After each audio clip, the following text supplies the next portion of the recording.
All right, we're live. What is going on, y'all? It is the Caveman going live for the final time in terms of a Bills post game show for this season. Um, that sucked, man.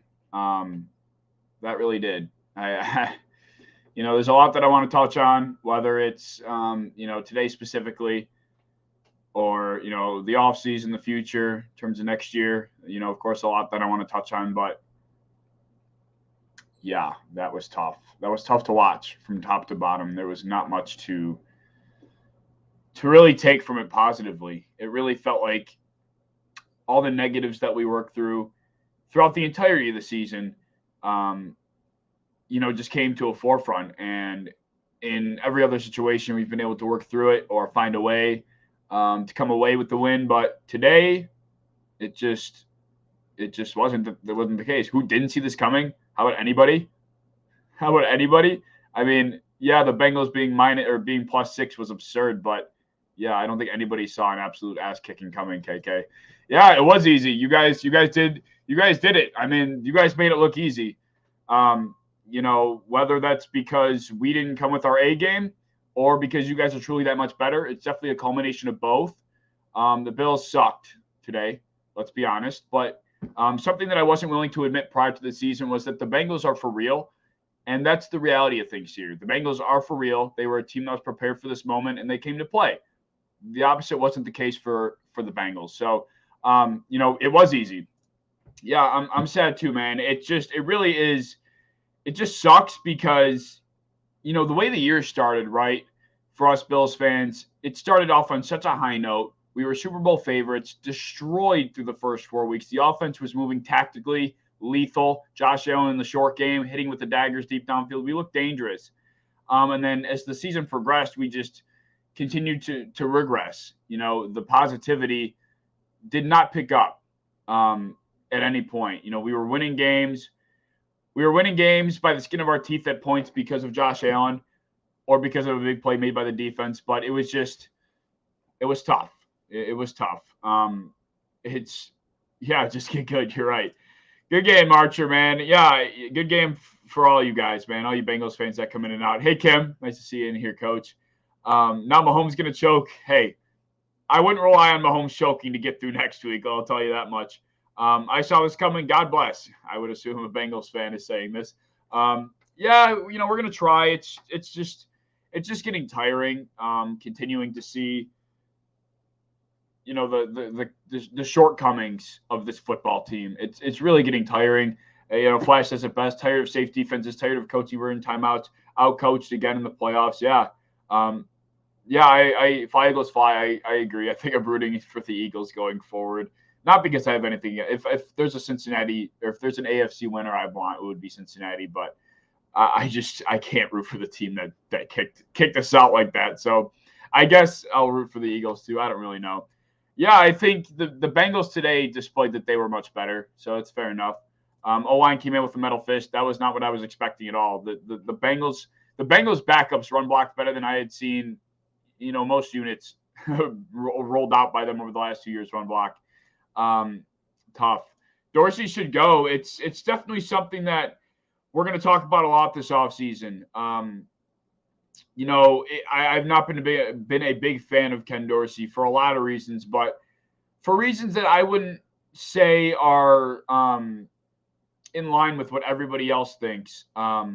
Everybody thinks Ken Dorsey sucks because there's bad play calling or because all the deep shots, yada yada yada. And although that could be true in a way, Ken Dorsey, in my opinion, wasn't able to reel Josh in when he needed to be reeled in. And that's where I felt like Ken Dorsey failed us majorly.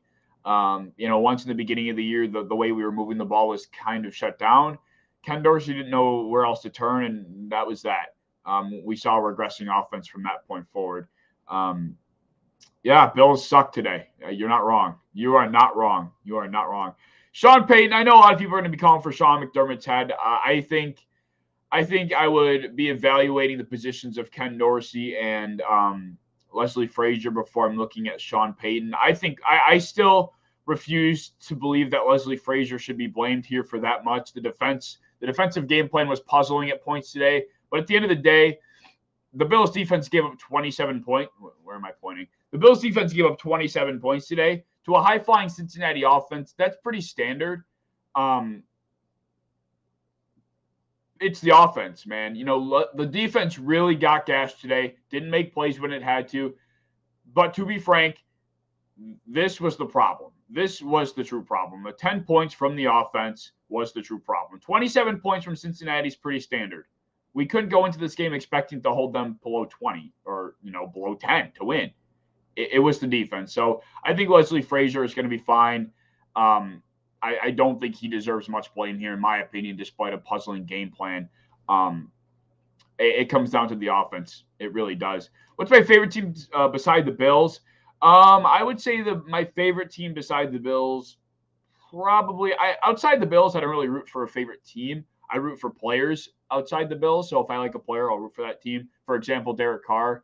I like Derek Carr a lot, so I'd root for the Raiders a lot because I wanted to see Derek Carr succeed. So I don't really have a favorite team outside of the Bills.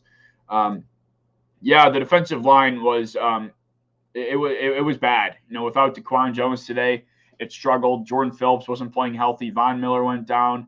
Gregory Rousseau is essentially invisible. Didn't get much help from Boogie Basham. Really nothing to write home about in the Bills' defensive front. Unbelievable in many ways. Unbelievable. You think this means Josh is out of MVP? I mean, this year, yeah. Josh has been out of the MVP race for a while, unfortunately. I think once that middle portion of the season hit, he started throwing a lot of red zone picks. That was probably when he got taken out. My three midseason MVPs were Josh, Joe, and Mahomes. Not in that order, but Josh fell out of that race. I think Joe is going to fall just short simply because Mahomes has been sensational. It won't be because Joe didn't do enough. It'll be because Mahomes just did a little bit more. So I think Josh is for sure out of the MVP race. Sean Payton, next Patriots offensive coordinator, very, very well might be. No, wait, next offensive coordinator. Never mind. He ain't going anywhere to be an offensive coordinator. No way. Defense just gave them easiest. Yeah, I mean, like I said, the defense sucked.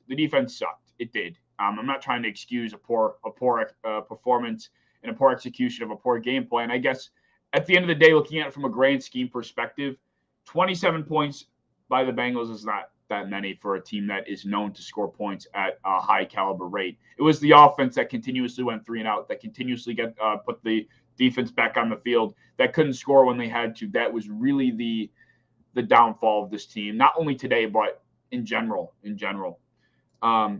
Bengals 172 rushing yards compared to Bills 63, also 8 penalties. Yeah, for sure. I did not expect Joe Mixon to come out here and put on a clinic. With all due respect to Bengals fans out there, I don't think Joe Mixon's good. I don't know what he averages per carry, but it's not pretty. He struggles to break tackles, but today we made him look like a Pro Bowl running back. And he's just not that. And, the running game really, really did not help. 8 penalties too. It was just it was a disaster. Going back on your point, Bengals beat. I'm definitely going with Mahomes. Like I said, not because of anything that Joe Burrow didn't do. It was just that Mahomes was sensational every single week. So I think Mahomes is going to run away with this one. Von Miller truly missed 100%. Man, it was just a tough one. I mean, at the end of the day, this is the motto that this game really should be stuck with. We were outcoached, outplayed, and outscored. From top to bottom, there was nothing pretty about the way this game went. I mean, I think there have been moments in the, for this Bills team throughout the year where we weren't being coached properly, or maybe the game plan we were rolling out with wasn't exactly perfect, but the players were talented enough to execute at a high enough level to get the job done, or make a couple heroic plays to get the job done. But today it was a combination of being outcoached, which has been a relatively frequent occurrence, being outplayed, which didn't happen often this year for the Bills, but today it did, and it was ugly, and it resulted to being outscored. Man, I just don't even know what to say. There's so many avenues I can go with this. So many avenues that I can go with this. Fire everybody. Yeah. I mean, I'm not going to go as far as to say fire Sean McDermott, but I do think I would be really staring Ken Dorsey in the face and, asking him what he's going to do differently to help this offense move the ball, because we saw one of the most historic offensive performances in the postseason last year from this exact same offensive cast. And now this year, suddenly, we're having offensive stutters week in and week out, inconsistencies, stalling in big spots. Josh Allen not playing like the Josh Allen we've known and loved.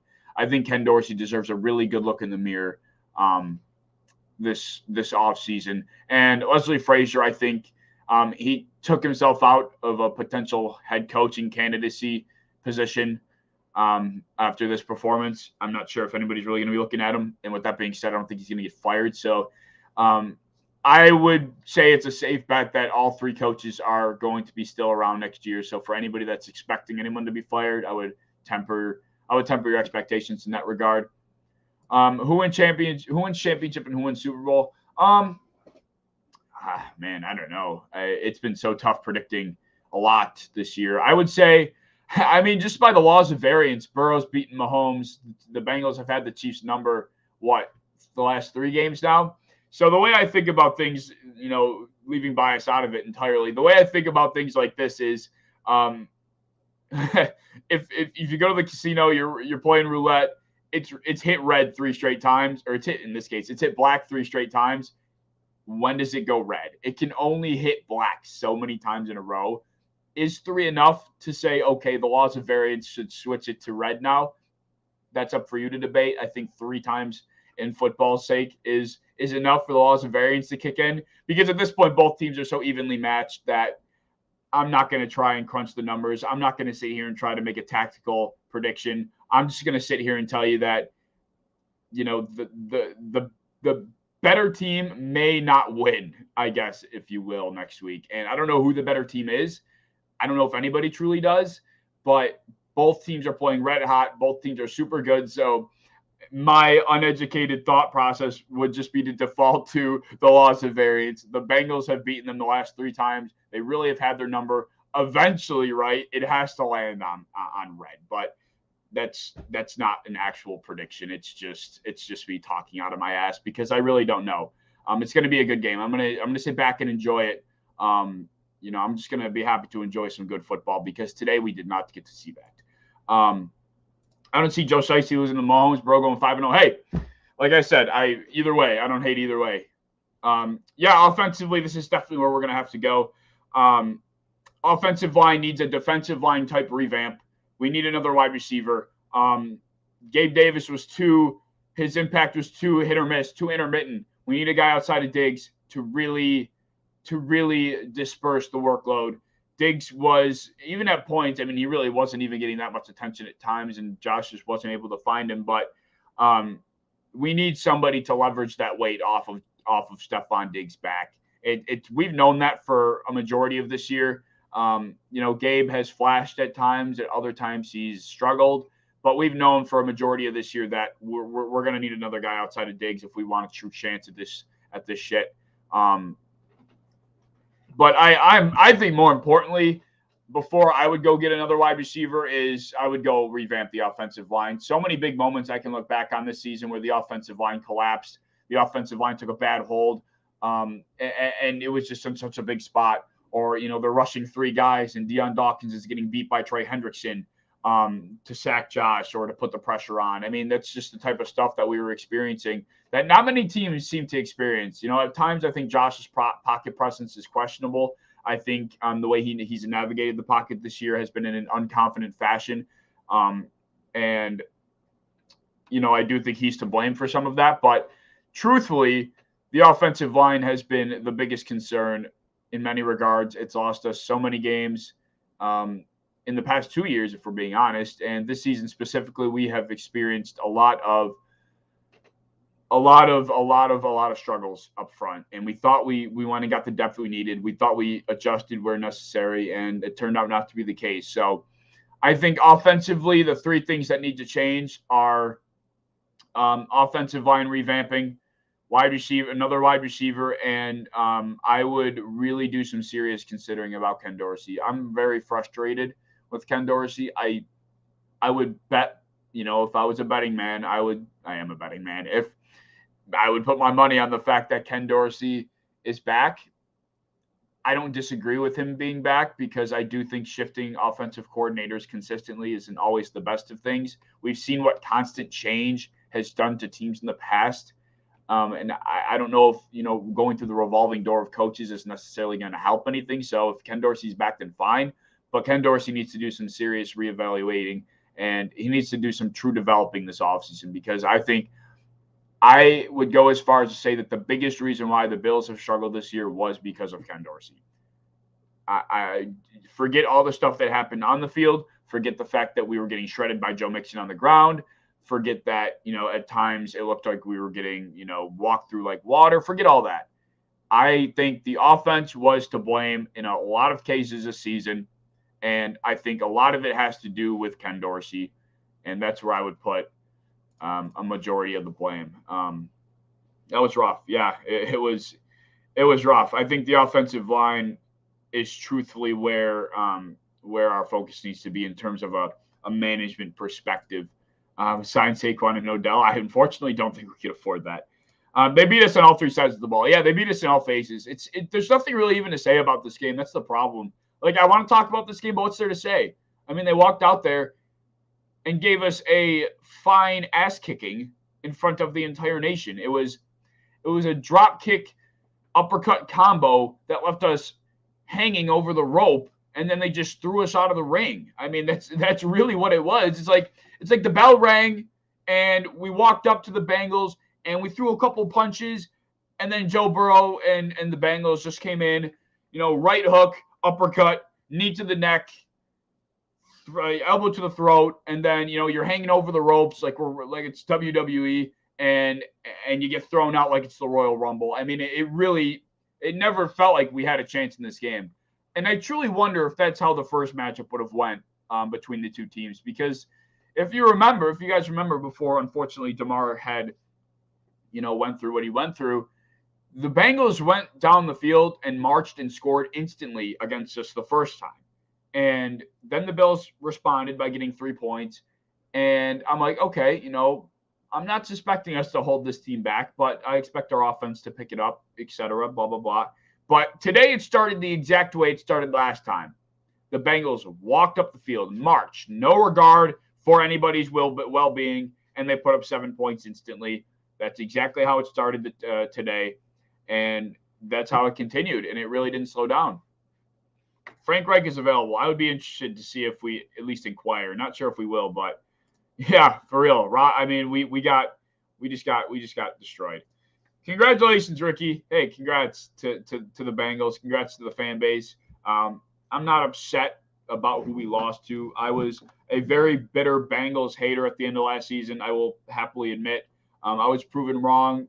Very, very, very wrong. And after everything that we've went through between fan bases and as franchises, I have no ill will in my heart for Cincinnati. I sometimes think they win games in very slimy fashion, such as how they beat the Ravens. But this week it was just a good old-fashioned ass kicking, and I can't be upset about that. And, I think a lot of good people in that organization in Cincinnati, so I'm not going to be upset in that regard, at least. Do you think they'll sign? Do you think they'll still re-sign Edmonds and Poyer? I would not re-sign Poyer. I think we're at a point where we've fallen short twice now, where we probably should have made it farther than we did. And I think re-signing Jordan Poyer, as much as it hurts to say, would only be it would be halting us from moving forward. We are at a point now where we need to advance. We need to take steps in the futuristic direction. Re-signing a 31-year-old safety that's going to take up a lot of money would be holding us back, keeping us in the past. We need to move on. Things need to change around here. Things need to change.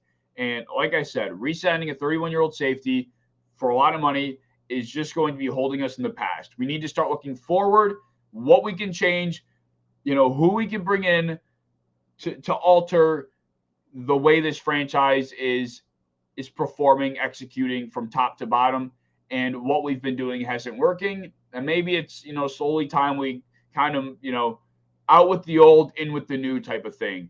And unfortunately, I hate to say it, because Jordan Poyer has been one of, if not our best defensive player for the last 2 years or so. it's just not it wouldn't be fiscally responsible. It really wouldn't. What is that going to do for us? I mean, we get one more year, 2 more years out of Jordan Poyer at top of the line play. And who's to say we're even ready to take that jump to play in a Super Bowl now? I mean, at the end of last year, we all thought we were Super Bowl ready, but now I'm sitting here questioning if we even deserve to be in the postseason. I mean, that's how bad that was. So, what would be the point in re-signing him? There wouldn't be a point. If this hypothetically, if this was the AFC Championship game and we just barely lost by the skin of our teeth, and we really, really were a true favorite to win the Super Bowl, and we truly could have done it, then fine. I'd be more than happy to say, bring back Jordan Poyer. We really have a true shot at this thing. And next year, it's going to be ours. Fine. That's not the case. We got our asses kicked in the divisional round after beating Skylar Thompson and the Dolphins by 3 last week. There was absolutely no indication that this team was ready to win a Super Bowl based on these last 2 performances. So, with that being said, Poyer's gone. And I would be kind of upset if he was re-signed, because we need to start looking in the right direction, which is forward, re-signing a 31-year-old safety who, with all due respect, has been one of, if not our best defensive player over the last 2 years. He's been remarkable. Bills legend, helped us in so many regards through the rebuild, through getting to where we are now. I will have forever the utmost respect for Jordan Poyer, but from a business perspective, for the well-being of this football team, we need to start looking forward to the future, because right now, what we're doing, what we've done, is not it. It's not. Still a great season. Yeah, I'm gonna hang my hat on that. I think a great season was definitely had. It could have been better, but not gonna be sour for that long. I'll still hang my hat on the fact that it's been a good season. I don't think McDermott is gone, and I don't think he should be gone. Whether Frazier should be gone, I guess, is up to your discretion. I don't think so, but I don't think he's fired. I think he sticks around. The city does need a championship, though. You're not wrong about that. As in the earlier game, Bills couldn't stop KOE, same as today. As in the earlier game, Bills couldn't stop KOE. Does that stand for something? It probably stands for Bengals offense to some extent. But yeah, I think if that's what it stands for, you're right. Either trade Poyer for draft picks or someone like Minka. We're not getting Minka. The Steelers ain't trading that boy. That would be nice, though. Retire Poyer's number. Hey, I mean, I wouldn't call it out of the realm of possibility. I don't think it's going to happen, but that's the type of impact he had for this franchise. Yeah, we need Frank Reich. That's going to be my biggest checklist item is going to be either a Ken Dorsey self-transformation or a new offensive coordinator. Like Ken Dorsey better be so different to the point where we don't even recognize him as an offensive coordinator next year, or we actually do get someone else. Because I'm unpleased. Very unpleased. So let's talk about the Bills from a grand perspective, right? I think this year from start to finish, we saw a football team that was opposite of last year. We thought that coming out of last year against the Chiefs in the divisional, we would never lose a game because of our offense again. Our offense was always scoring points. Our offense was always, always, always dominating. And if the defense was struggling, if the defense was sucking, we can always rely on our offense to put up points, to match what the opposing offense was doing, and to keep us in the game and win it. And if anything, win it. This season, that was not the case. The offense stalled when it needed to score. The offense turned the ball over when they had to chew clock. There were miscues, stalls, missed passes, poor play calling, just an accumulation of a lot of poor decision making and not good execution that led up to a stuttering, struggling offense. And the defense was what kept us in games for the most part. The Bills' defense, if we're being real, was the saving grace to this team more often than not throughout the entirety of the year. How many different opportunities the Bills' defense gave us to win, and the offense would fall short or just barely squeak it out. Too many times to count on just one hand. So now we're looking at an offense that went through phases. I think there were 3 versions of the Bills' offense that we saw this year. Do you guys remember through the first 4 weeks, we saw this new new kind of transformed Bills offense that was relying on the short, lethal, methodical dink and dunk game with the occasional 2 to 4 deep shots down the field that were just the dagger in the defense. That's what we saw. And I always think back to that week 1 game against the Rams. We were seeing a new type of Bills offense, one that was methodical, slow, dink and dunk, but tactical. And it was beautiful. It was beautiful. And then we hit Gabe down the field for a shot. We'd hit Diggs down the field for a shot, but it wasn't consistent. We were looking downfield a lot. That was beautiful. That was like a time frame of weeks like 1 through 5. We saw that type of offense. So that was version 1.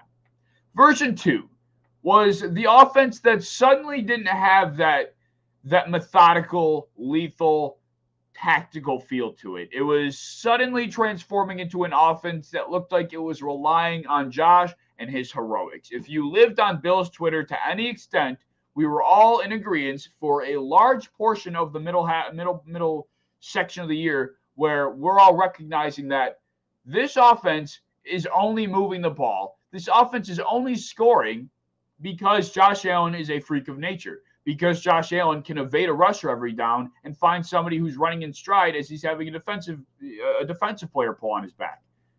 Josh Allen was the reason why for that middle portion of the year, why we were scoring points. And that wasn't a good way. That wasn't a sustainable way to play football. It wasn't a sustainable way to score points. So that was version 2. Version 3 was the version we saw today and the version we saw over the last couple weeks. Version 3 was no longer able to rely on Josh Allen's heroics. Version 3 was featuring a Josh Allen who was struggling with decision-making, not hitting throws with the pinpoint accuracy we've seen in the past. That was not running the ball as often. We saw a Josh Allen that was quite frankly a shell of his former self, no longer able to move the ball with his heroics, and a team that ultimately was not able to score points consistently when it truly needed to. And that was version 3, and this was the final form. This was the final form of version 3 of the Bills offense. One that was schematically not getting the job done and also not able to score due to Josh's heroics anymore. So, version 1, we had Josh's heroics and the schematics, if you will. It was version 1. Version 2 was Josh Allen's heroics and a little bit less of the schematics. Version 3, no more Josh heroics at all, no more schematic ability to move the ball, and this was the result. So, long story short, our offense regressed. From top to bottom, this offense regressed in every regard. The only somewhat positive improvement we saw at times was a run game, which is a breath of fresh air. And then I think that's what kind of kept us sane at points was when Josh Allen was sucking or we weren't hitting passes or moving down the field with our arm as much as we felt like we should have been. We had a run game. And I think that's kind of what kept us from going insane was because we were seeing flashes of James Cook. And Devin Singletary was averaging, 6 yards per carry and, was breaking tackles. And, they were both having around, a cumulative 100 yards per game on the ground. I think that kept us sane and kept us from acknowledging the outside issues because we were running the ball. And more often than not, now that I think about it, it was against teams that are just bad. It was just bad. So who knows if the Bills' run game actually was good because it was running well against teams that probably weren't that good. And today it was non-existent. So take with that what you will. So like I said, 3 versions we saw of this offense, and none of them went upward from version 1. It was a continuously regressing offense from version 1 to version 3, from the start of the year to the end of the year, and that's all on Ken Dorsey. There is no convincing me that Josh Allen, from the player we saw him as last year, just suddenly converted to this frantic, panicking, inability to handle pressure, poor decision-making type quarterback. There's no way that just happened.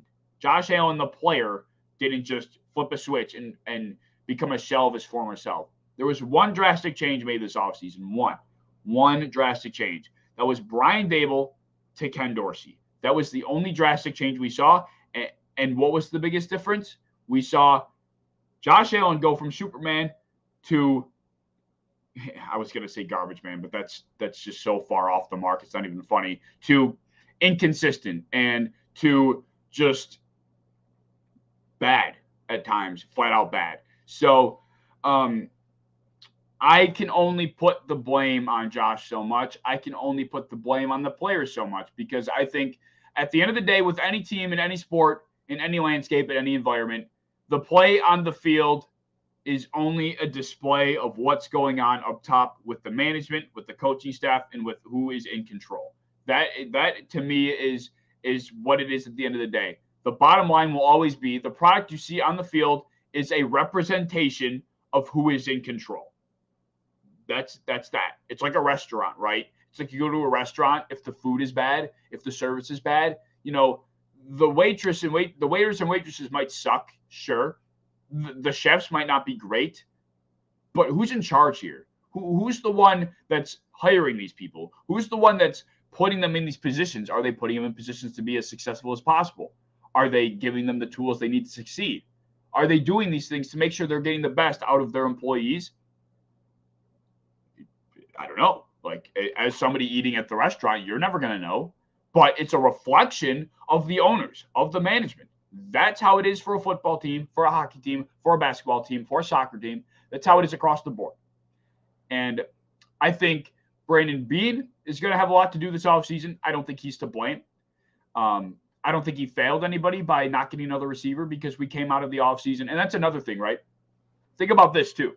I know a lot of people are saying that Brandon Beane might have failed this team, or Sean McDermott's, has sucked, or, the whole 9 yards. Think about it this way.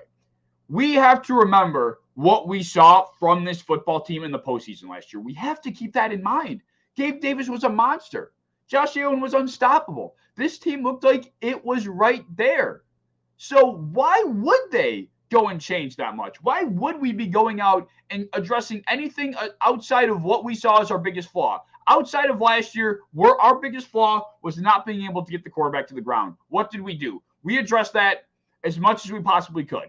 It didn't go to plan due to a lot of injuries. That's the way it is. But to say that Brandon Beane failed us because he didn't get another receiver, that's ridiculous. To say Brandon Beane failed us because the offensive line wasn't addressed, that's ridiculous. The offensive line was addressed. But was it our biggest problem at the end of the year? No, not even close. So why would he go and revamp the whole thing? It was revamped depth-wise, but not that much changed. And why would have that much have changed? My point is, why did Brandon Beane have any reason to believe that from a roster building standpoint, he needed to heavily address any other spot, any other position outside of the pass rush and the defensive front? Why did he have any reason to believe that? He didn't. He saw a second option emerging in Gabe Davis. He saw Dawson Knox, who just put up a career year. He saw Isaiah McKenzie being worked in like he'd never been worked in before. He saw Josh Allen playing like an absolute maniac. So that's to anybody that thinks Brandon Beane failed this team, you need to go back and think. At the end of the postseason last year, what we saw in that Patriots game, what we saw in that Chiefs game, why would you have ever for a second thought that in Brandon Beane's spot that anything needed to be changed drastically? If you were in Brandon Beane's spot, what would you have addressed? Every single person would have said defensive line, getting somebody to rush the quarterback, getting somebody to sack the quarterback. That would have been the only answer. So why would that much have changed? And considering the fact that we were bringing in somebody in-house to replace Brian Daboll, that was all of the reason why. That was the reason why, from a roster standpoint, nothing outside of the defensive line was changed that much. That's the way I'm thinking about it. So I don't think Brandon Beane is to blame from that perspective. But now, like I said, going back on that point, he needs to do a lot this offseason, right? We do need another option outside of Stephon Diggs. The offensive line needs a complete revamping, not re-signing Jordan Poyer. We probably need a higher impact draft class, right? We definitely do, which I you could make the argument that the drafting has been underwhelming as of late, blah, blah, blah. Fine. I'll accept that. But to say he's failed this team, that's a little bit far. But like I said, he's going to have a lot busier of an offseason addressing a lot of other places than just one single area on this football team. He's going to have a lot to do. A lot to do. Pay Edmonds. You got to pay Edmonds. Get rid of, buy Poyer, unfortunately, as sad as it is. Address the wide receiver spot. I would not hate to see, a pretty much new faces across the entire offensive line. Like, I don't think I would hate if, Mitch Morris is probably a staple as long as he continues to play. Deion Dawkins isn't going anywhere. And, Spencer Brown has struggled this year. Let's be honest. I think he's probably had this job stapled down, but I also am not sure if he, maybe he needs somebody behind him to kind of push him, to be fair. Like, I think Spencer Brown was kind of gifted this role, and was he ready for it? I don't know. So yeah, from a Brandon Beane perspective, that's what I would be going into this offseason. That's what I would have on my whiteboard. So that's Brandon Beane. Sean McDermott. Sean McDermott, I think at times has failed to display calmness, which is very ironic considering I think Sean McDermott has been one of the most level-headed NFL head coaches that we've had in this league. I think in times of pressure, he has failed to display composure. He's failed to represent being calm, and it's shown from his football team. And his football team has been a perfect representation of that in what we've seen in big moments. Last year it was the 13 seconds. This year it was a football team that could not live up to the hype. I'm not sure, I'm not going to sit here and be a life coach or an NFL coach or, do McDermott's job for him, but I don't know what needs to change for McDermott, what approach he needs to adjust, but, I think there's something internally that needs to change, that needs to bring out the best in the biggest of moments. And that didn't happen this offseason or this season, and it didn't happen really in a lot of moments. So, like I said, what that could be, what change that could be, I don't know. But, I think in terms of a shaky football team, poor decision-making, there have been times where he's calling questionable timeouts and, just I feel like there's a composure issue at big moments with this team, and that's a reflection of Sean McDermott. How that can be adjusted, I don't know. I don't know. It's not my job to figure it out either. But the bottom line is there have been moments throughout the season with the Bills, in the postseason, in the regular season, at the end of last year, where composure has been a problem. And that's a reflection of Sean McDermott. That is a reflection of Sean McDermott. Defensively, I would say Leslie Frazier is not being fired. Well, Sean McDermott and Brandon Beane are not being fired or relieved of their duties. Let's be clear on that.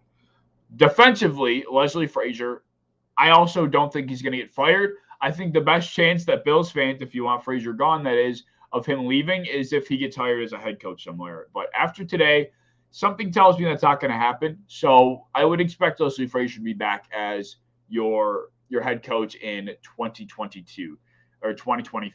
2024 or 2023. Jesus, I don't even know what year I'm in. But I think Leslie Frazier did a good. I think Leslie Frazier was the best of our two coordinators this year, in my opinion. I don't know if that's not saying much, but I think he had to deal with a lot of injuries. Von Miller going down was a drastic change. He missed Micah Hyde. He had no Trey White for a while. He definitely had some questionable things going on behind the scenes with Kyer Elam not playing as often as he probably should be. In today's game specifically, we had a puzzling game plan.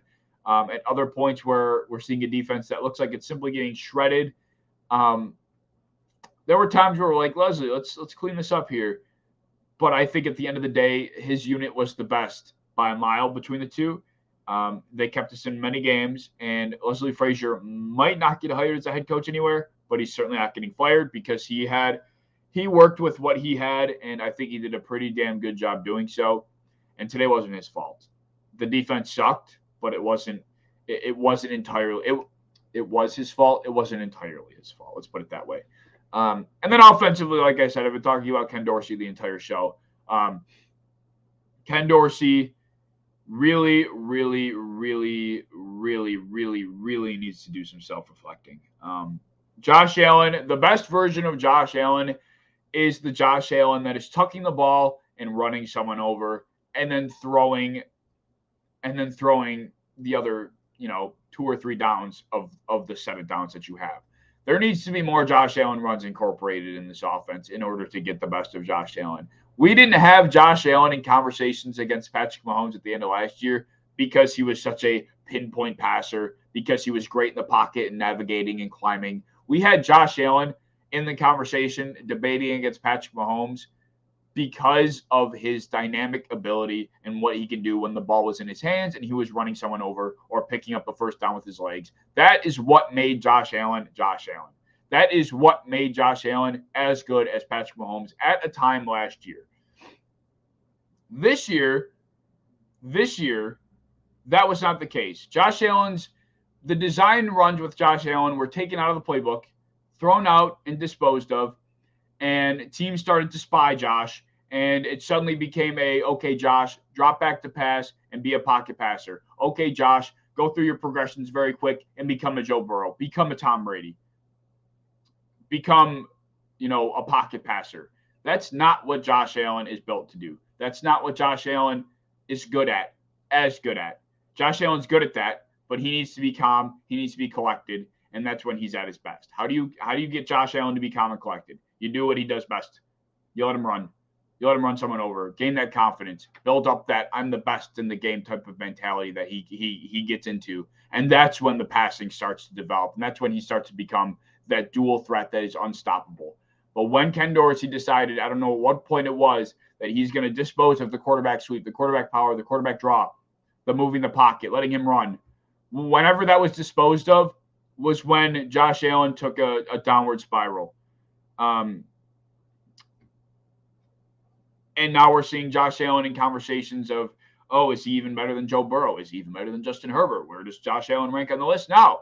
And it's going to be a painful argument to have because as a Bills fan, how am I supposed to sit here and tell you that Josh Allen is better than Joe Burrow right now? How am I supposed to sit here and say Justin Herbert didn't go out in the best way possible either, but you get my point.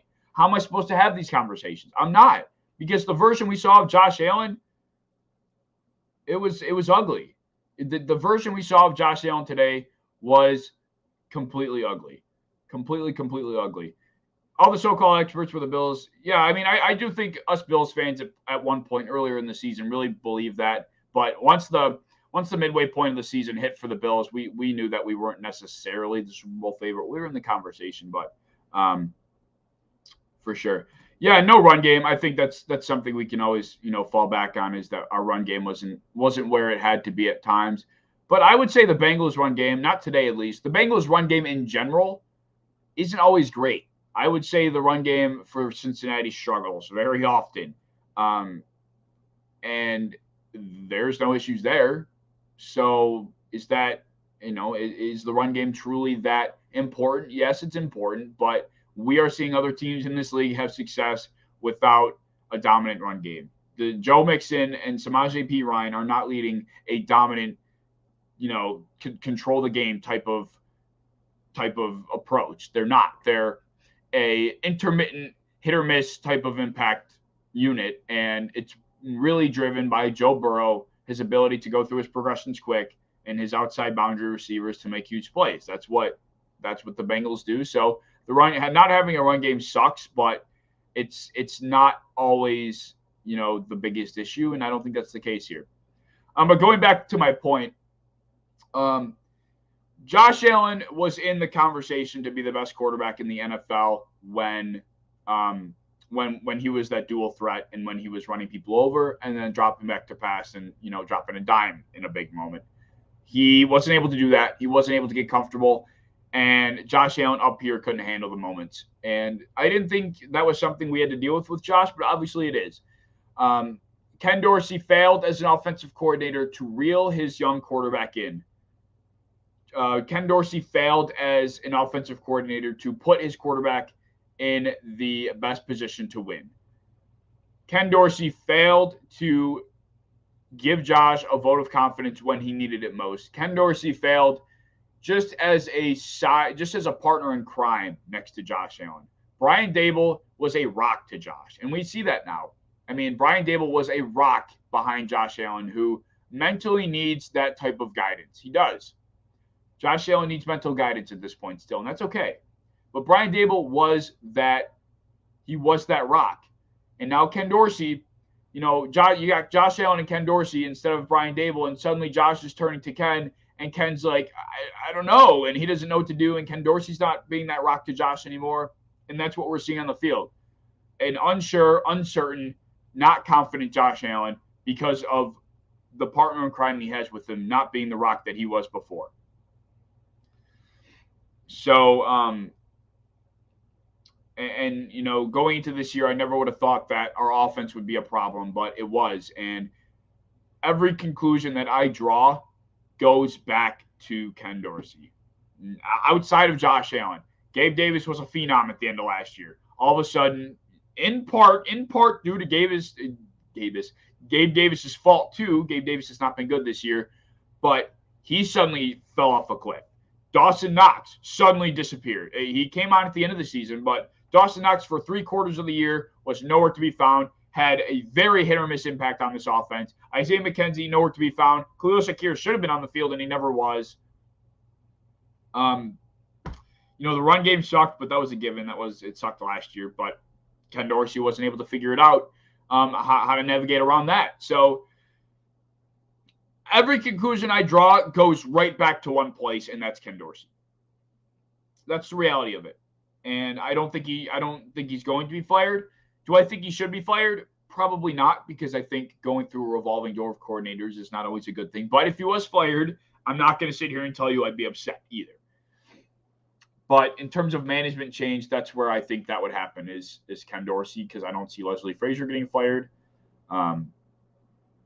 It really was a struggle. Diggs nowhere to be found. Don't forget about that. Yeah, you're not wrong, Nicole. There were times in games where Stephon Diggs was suddenly a non-factor, seeing 1 or 2 targets in a half, having no catches in a half. That happened once where Stephon Diggs didn't have a single catch. I don't even know if he had a target in a half. That's a problem. Hold on, sorry. My mouth is dry. And I'm out of water. Excuse me. Yeah, there were moments in games where we'd go through a whole half and Stephon Diggs was a non-factor. That's not okay. I don't know why that is, but going back to your point, it's just another okay, Ken Dorsey, why is this happening? Why is this the 4th game now where Stephon Diggs has had a very mediocre impact? I don't know what he needs to tell Josh to get the ball to Diggs. I don't know what needs to change in terms of a schematic standpoint. But going back to Nicole's point, just like Dawson Knox, just like why Khalil Shakir wasn't on the field, just like Gabe Davis's intermittent impact, Diggs was a victim of the same exact thing, and it was an issue. It was a huge issue. I can just pointing right back to Ken Dorsey. Space, what's going on, man? Fight my man, Sir Andrew said, and I'm a little hurt, but yet slain. I'll just slide down and bleed. Rides the fight again. Yeah, I mean, we'll keep saying, we're going to rise the fight again, and we always will. It just is getting old. It really is. It really sucks. It's getting old. Saying there's always next year. It's really frustrating. It's really, really frustrating. But yeah, that's my overall takeaway from today. I'm not going to blame the defense. I'm not going to blame Brandon Beane for a failed roster building. I'm not going to entirely blame Sean McDermott, even though he does have some blame. I think my overall takeaway from not only today, here's a good way to put it. I think today was a perfect encompassment of all of the issues we have struggled with this year, and they all accumulated together and were exposed by a better football team, by a better coached football team. All of our issues were brought to the forefront and exposed. And today was a perfect accumulation of all those issues coming to a head, and this was the result. 10 points. 10 points. 27 points by one of the most explosive offenses in football is not shocking. We shouldn't have expected to hold them to any less. This is the problem. This is where the problem lies, right there. And that's the bottom line. I mean, that's the bottom line. Let's see. let's see something here real quick. Bills, Bengals. I haven't even looked at the stats. I have no reason to look at the stats, but I guess I will. Bills, Bengals, ESPN. That's not from today. Why does ESPN do that? Hold on. My nose is stuffy. I'm coughing, recovering from an illness, and this is what I get. This damn game, man. Come on. ESPN. Killing me. Here we go. Okay. How many 3-and-outs did the Bills have? 1, 2. 2 3-and-outs to start the game. That's really where the game ended. That's where we were put in a hole. 3 3-and-outs. The Bills have 3 3-and-outs in this game. Pretty much what killed us. Those 3 3-and-outs were pretty much what killed us. We forced the Bills' defense, though. We forced them to punt halfway through the second quarter. We also held them to a field goal in the first half, and we made that stop after the Bills ended up punting. And right before halftime, we held them to no points, which very easily could have been disastrous, but they did. So 3 big stops in the first half that the Bills got. Held them to a field goal, forced a punt, and kept them from getting points at the end of half. 3 big stops. 3 big stops. Excuse me, I'm having a very hard time. Second half, the Bills come out and get a field goal. Fine, I guess. And then we get scored on. They get their next touchdown. That's where they get 24 points. But that was their last touchdown, their only touchdown of the half. The Bills punt again. The Bengals get a field goal. The Bills go and turn the ball over on downs, force another punt, and the Bills throw a pick at the end of the game, which essentially didn't matter. But it was the offense, man. It really was. From top to bottom, the offense was the problem, and that's it. That's just the only thing I'm going to keep coming back to, and it's Ken Dorsey.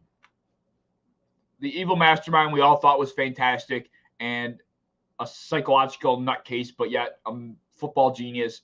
Maybe in all reality isn't any of that. Maybe he just struggles. And will he develop? I guess we'll see, because he's probably going to be the offensive coordinator next year. But I kind of am at a point where I am going to refuse to hear out any other reason why we suck this year. I'm of course going to contribute. There are other factors that played into it, but I think that's where the nucleus of the issue lies, is Ken Dorsey. But yeah, those are my thoughts on the game, on the year. I'm going to go enjoy the 49ers Dallas game. I have no idea what the score of that game is, so I'll be pleased to see when I go down and check it out. But thank you to everybody for stopping in.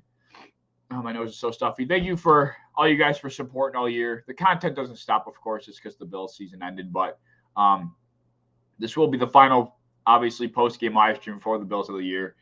Thank you guys for stopping in, for being so supportive all year. We'll be back next year. It's going to be a long off season, but there's a lot we got to address and a lot of decisions to be made, so we can look forward to that. But thank you guys all for stopping in. Congratulations to Cincinnati, and I hope they, I do hope they beat Kansas City. I have no reason to root against the Bengals at this point, so good luck to them. Good luck to everybody remaining, and I will see all you guys later. Go Bills for a final time. Peace.